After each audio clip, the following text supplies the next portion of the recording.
ஒருவேளை நம்முடைய கரங்களை மீறி போயிட்டு அவருடைய தீய கிரியைகளுக்கு எதிரான யுத்தம் கர்த்தருடையது. ஷாலோம் மை டியர் ஃப்ரெண்ட்ஸ், நீங்க சந்தோஷமா இருக்கீங்களா? இந்த நேரத்திலே நமக்கு ஒரு காரியத்தை தேவன் நினைப்பட்டு ஆசைப்படுகிறார்.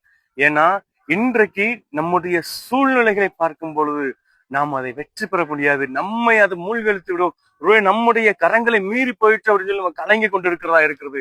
நாம் ஒருவேளை கலங்குகிற ஒரு காரியமா இருக்கிறது. நம்ம அதை அழித்து விடுவோம்னு சொல்லி நாம பயப்படுகிற ஒரு காரியமா இருக்கிறது. ஆனா இன்றைக்கு நம்முடைய தேவனாய கர்த்தர் அவருடைய வார்த்தையை நமக்கு நினைப்பட்டுள்ள என்ன அப்படின்னா, இந்த யுத்தம் நமக்கு எதிராக இருக்கிற தீய காரியங்களுக்கு எதிரான யுத்தம், நமக்கு எதிராக இருக்கிற அந்த தீய கிரியைகளுக்கு எதிரான யுத்தம் நம்முடையதல்ல, கர்த்தருடையது. எவைகளெல்லாம் நமக்கு எதிராக இருக்கிறதோ, எவைகளெல்லாம் நம்மை நன்மையை பெற முடியாமல் தடுக்கிறதோ, எல்லாவற்றுக்கும் எதிராக தேவனாய கர்த்தர் யுத்தம் செய்து கொண்டிருக்கிறார். அவைகளை நம்முடைய கரங்களிலே தேவன் ஒப்புவிக்க போகிறார். அவர்களை யார் யாரெல்லாம் நமக்கு எதிராக இருக்கிறார்களோ அவர்களை எல்லாம் நம்முடைய கரங்களிலே ஒப்புவிக்க போகிறார்.